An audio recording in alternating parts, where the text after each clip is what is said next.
तर सर्वात महत्वाचा रोल आपल्या वेट लॉस मध्ये किंवा आपल्याला जर फिटनेस मध्ये राहायचं असेल तर कॅलरी मॅनेजमेंट आपण समजून घेतलं पाहिजे. आणि थोडं जर आपल्या बरोबर डायरी पेन असेल तर घेऊन बसा आणि तुमच्या लक्षात येईल. आणि आजचा हा जर विषय तुम्ही नीट समजून घेतला तर आपल्याला आयडियलला येणं कसं महत्वाचं आहे किंवा कशा पद्धतीने येऊ शकतो, आयडियलला आल्यानंतर आपण मेंटेन कसं स्वतःला ठेवू शकतो, हे सुद्धा आपल्याला याच्यातून समजणार आहे. तर सगळ्यात महत्वाचं म्हणजे कॅलरी मॅनेजमेंट. तर आपण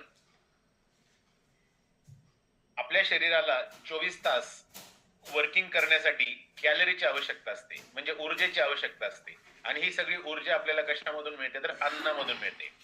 म्हणजे आपण पाणी सोडून ज्याही गोष्टी इनटेक करतो त्या प्रत्येक गोष्टीमधून आपल्याला कॅलरी मिळतात.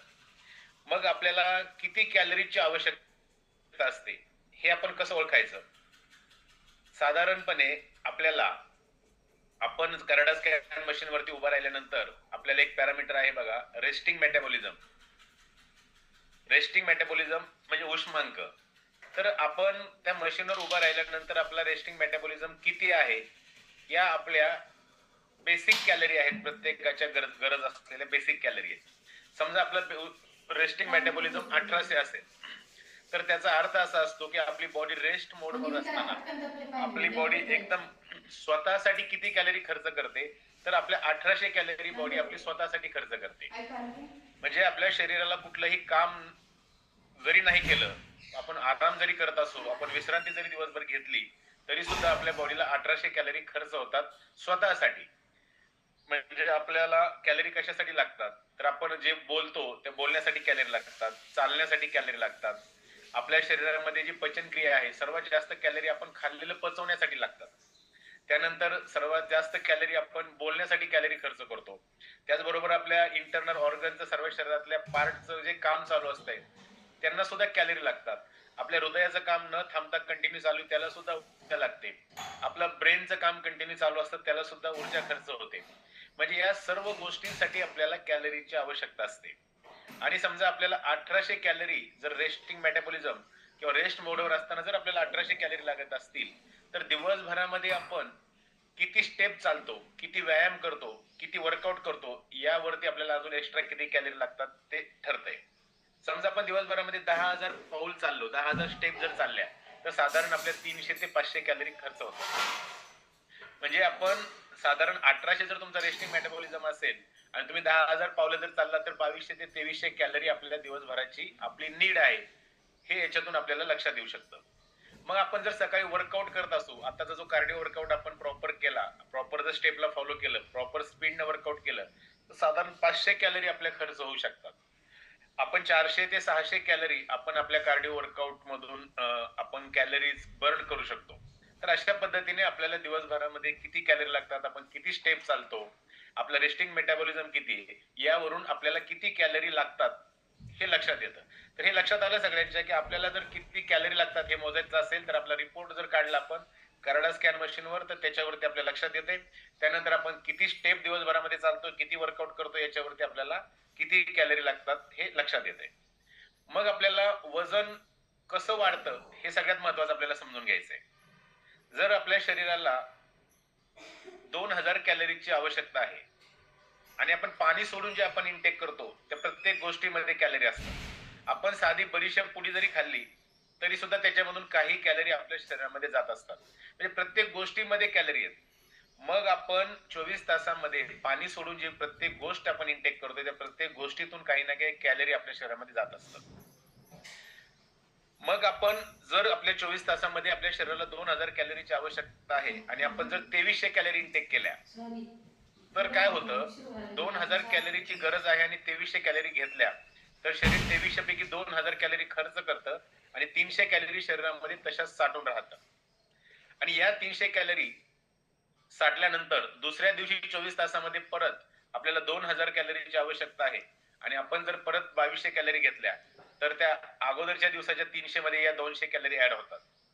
असं करत करत आपल्या शरीरामध्ये ज्यावेळेस 8000 कॅलरीची भर पडते त्यावेळेस साधारण आपलं 1 किलो वजन वाढतं.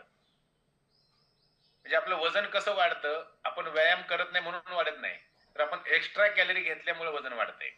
मग आपल्याला जर 8000 कॅलरी एक्स्ट्रा घेतल्यानंतर आपलं 1 किलो वजन वाढतंय. मग आता काही लोक आपल्या कॉलवरती असे असतात की ते 20 किलो ओव्हरवेट आहेत.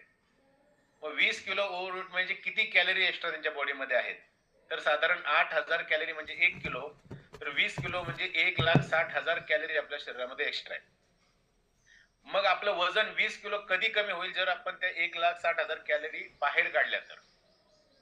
म्हणजे आपल्याला काय करायचंय, तर आपल्या शरीरातल्या एक्स्ट्रा कॅलरी बाहेर काढायचे, तेव्हा आपलं वजन कमी होणार आहे.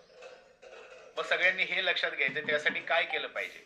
मग आता वजन कसं वाढतं हे आपल्या लक्षात आलं, तर वजन कमी पण त्याच मार्गाने होतं. आपल्याला डॉक्टर साहेब सांगतो की ज्या मार्गाने आलो त्याच मार्गाने आपल्याला परत जावं लागतंय. दुसरा कुठलाही याला शॉर्टकट नाहीये.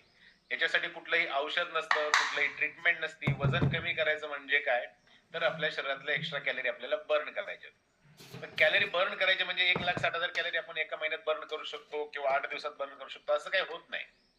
आपल्याला त्याचा एक फॉर्म्युला तयार करायचा. आपल्या रेस्टिंग मेटाबॉलिझम प्रमाणे आपण किती कॅलरी बर्न करू शकतो हे आपल्या लक्षात येत आहे. मग त्यासाठी काय करणं गरजेचं आहे आपल्याला? रोज आपल्या शरीराला जर 2200 कॅलरी 2000 कॅलरीची आवश्यकता असेल, तर आपण जर आपला वर्कआउट वाढवला, आपण जर 10,000 स्टेप केल्या, आपला कार्डिओ वर्कआउट केला, तर साधारण 2300-2400 कॅलरी आपण दिवसामध्ये खर्च करू शकतो.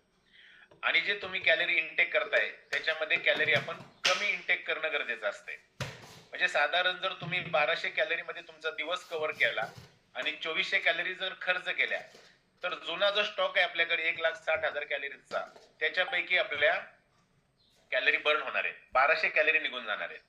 मग आज 1200 कॅलरी निघून गेल्या, उद्या 1200 कॅलरी निघून गेल्या, परवा 1200 कॅलरी निघून गेल्या, असं करत करत जेव्हा आपल्या 8,000 कॅलरी निघून जातात, तेव्हा आपलं 1 किलो वजन कमी होते. मग आपल्याला हे समजून घेणं गरजेचं आहे की आपण दिवसभरामध्ये किती कॅलरी बर्न करू शकतो, आठवड्यामध्ये किती करू शकतो आणि एका महिन्यामध्ये किती कमी. मग ज्याचं उष्मांक खूप जास्त आहे, ज्याचा उष्मांक 2200-2400, याचा अर्थ त्याची बॉडी काही न करता 2200-2400 कॅलरी खर्च करते. त्याला वजन कमी करणं खूप सोपं जाते.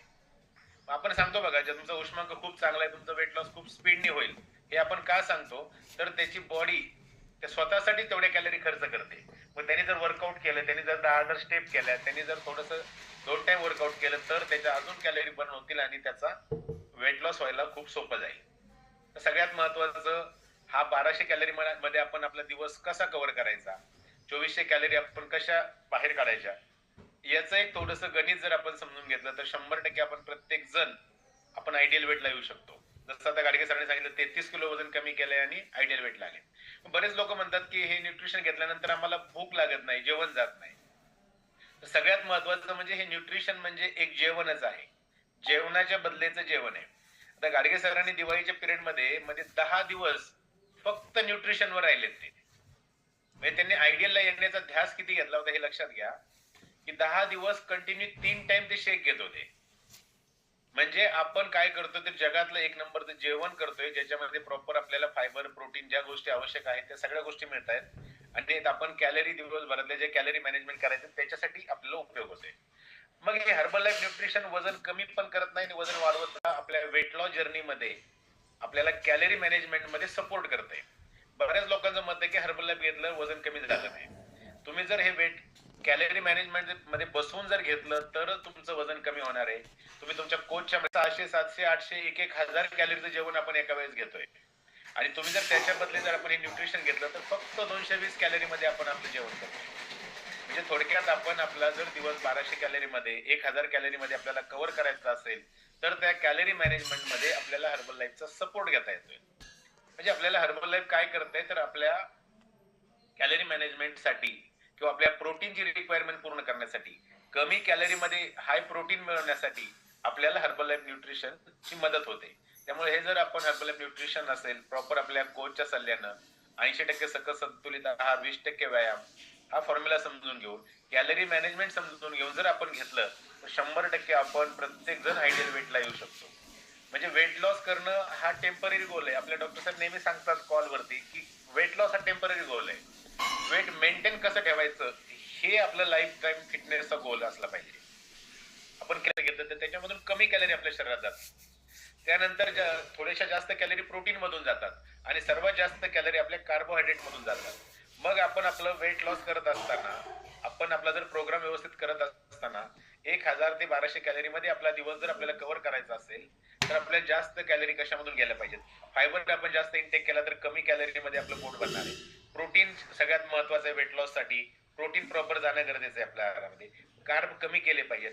अशा पद्धतीनं आपण आपला दिवस कव्हर करू शकतो. आपल्याला सांगितलं जातं बघा, आपल्याला 40-30-30 फॉर्म्युला. 40% कार्बोहायड्रेट, 30% प्रोटीन आणि 30% आपल्याला फायबरची गरज आहे. हे जर आपण व्यवस्थित मेंटेन केलं तर आपण साधारण कमी कॅलरीमध्ये मेंटेन ठेवू शकतो.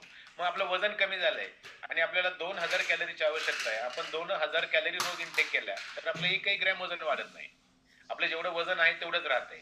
मग आपलं वजन कधी वाढतं तर आपण एक्स्ट्रा कॅलरी घेतल्यानंतरच आपलं वजन वाढतंय. हेच तर